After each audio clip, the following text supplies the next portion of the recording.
आज मदन अपने बेटे को एक बस में बैठाकर बाहर पढ़ने के लिए भेज देता है। तब मदन का छोटा बेटा भोला उससे कहता है, पिताजी, हमने अपने भाई वीर को बाहर पढ़ने के लिए तो भेज दिया, लेकिन अब उसकी पढ़ाई का खर्च कैसे उठाएंगे?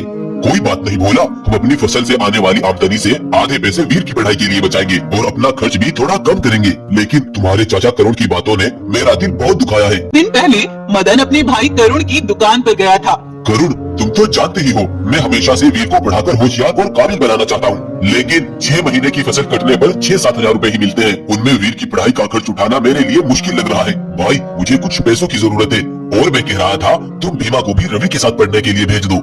अरे चलो चलो, काम करो अपना। मेरे बेटे भीमा को पढ़ने लिखने की क्या जरूरत? भला इसके पास इसके बाप की दौलत काफी है और मैं तुम्हारे लिए यहाँ पैसे कमाने नहीं बैठा। बड़े आए अपने बेटे को पढ़ाने वाले।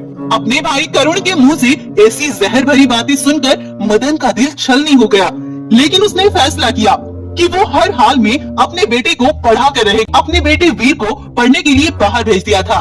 रवि को पढ़ने के लिए भेजने के बाद मदन अपने खेतों पर चला आता है और यहाँ आकर वो अपने गेहूं के खेतों में जी तोड़ मेहनत करने लगता है।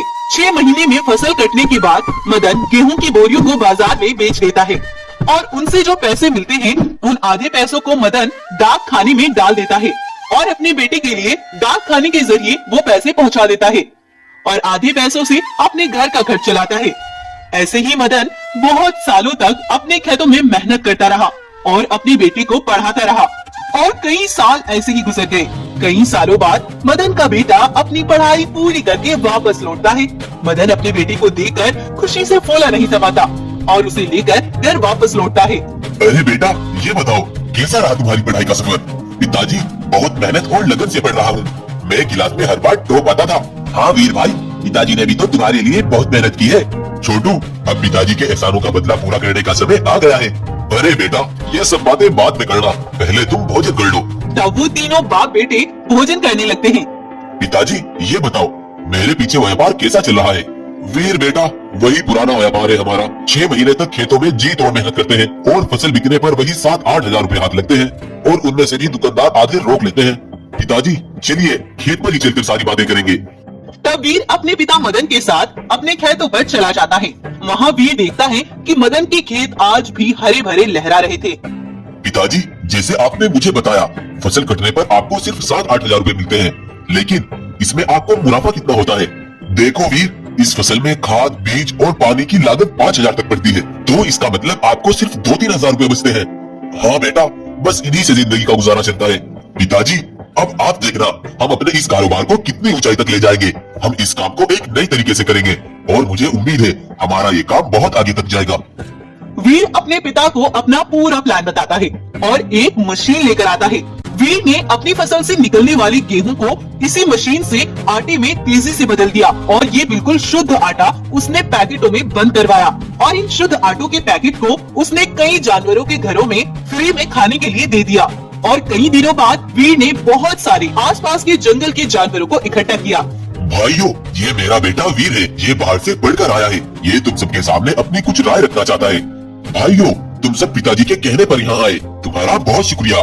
देखो, शुद्धता जैसे हमारे जीवन से निकलती ही जा रही है। खाने पीने की चीजों में बहुत मिलावट है और खास तौर पर आटा, जो हर रोज हमारे घर में खाया जाता है। यदि वही शुद्ध नहीं होगा तो हमारी सेहत अच्छी नहीं हो सकती। इसीलिए भाइयों, पिछले 30 सालों से हमारी फसल से निकलने वाले जो गेहूँ पिताजी मार्केट में बेचते थे, आज से हम उस गेहूँ को घर में ही मशीन में पीसकर आटा बनाएंगे और ये आटा एकदम शुद्ध, स्वाद में बढ़िया और बिना मिलावट का आटा होगा। लेकिन आटा बाजार में बिकने वाले आटे से 20 रुपए महंगा पड़ेगा। भाई, तुमने 3 दिन पहले जो आटा घर में दिया था उसका स्वाद तो बहुत बढ़िया था। ये तुमने बहुत अच्छा काम किया है बेटा, क्योंकि आज तक हम जो आटा दुकानों से खाते आए हैं उसमें बहुत मिलावट होती थी। आज से हम इसी आटे को लेकर जाएंगे। बेटा वीर, हम सब तो आज से यही शुद्ध आटा खाएंगे, लेकिन मैं तुम्हें सुझाव देता हूँ कि बाजार की दुकानों में भी तुम यही आटा बेचो। और तब वीर और मदन 2 ठेलों में वो आटों के पैकेट डालकर दुकानों पर पहुंचते हैं और कई दुकानदारों को उन आटों के पैकेट को दे देते हैं। दुकानदारों के पास भी उस शुद्ध आटे के ग्राहक ज्यादा आते हैं और मदन का काम तेजी से चल पड़ता है। कुछ ही दिनों में मदन अपने जंगल का सबसे अमीर किसान बन जाता है और उसने अपना एक अच्छा सा घर भी बना लिया था।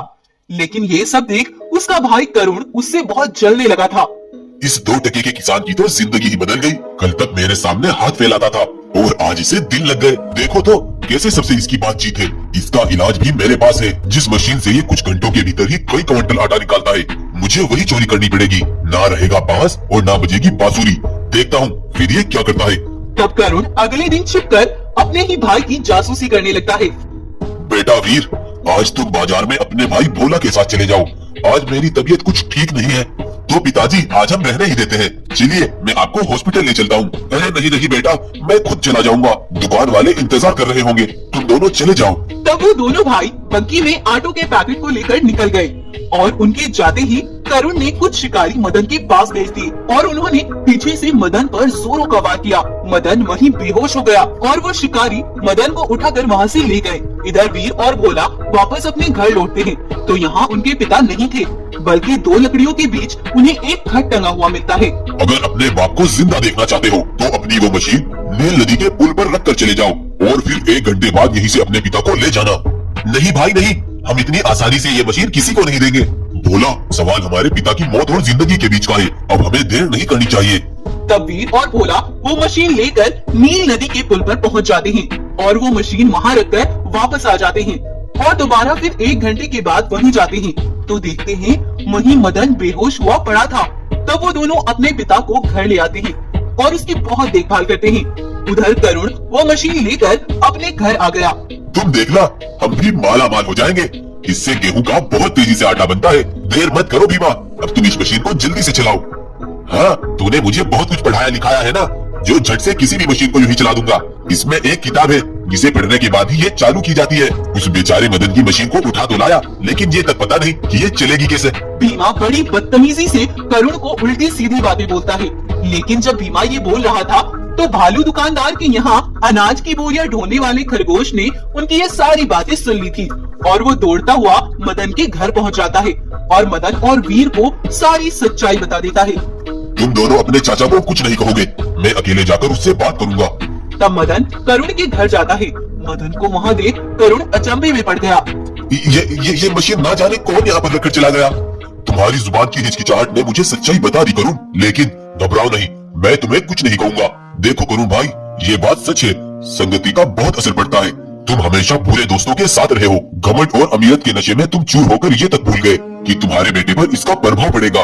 तुमने वीर और भोला को ब्लैकमेल करके ये मशीन हासिल की, लेकिन भीमा ये तक नहीं जानता कि ये चलेगी कैसे। इसीलिए ही मैं तुम्हें हमेशा कहता रहा कि अपने बेटे को पढ़ाओ ताकि वो आगे बढ़ सके, लेकिन तुमने भीमा को भी अपने जैसे ही बना लिया।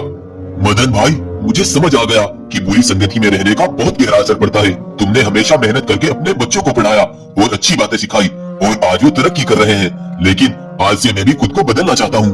और फिर से करुण भी मदन के साथ मिलकर काम करने लगता है और खुद को पूरी तरह से बदल लेता है।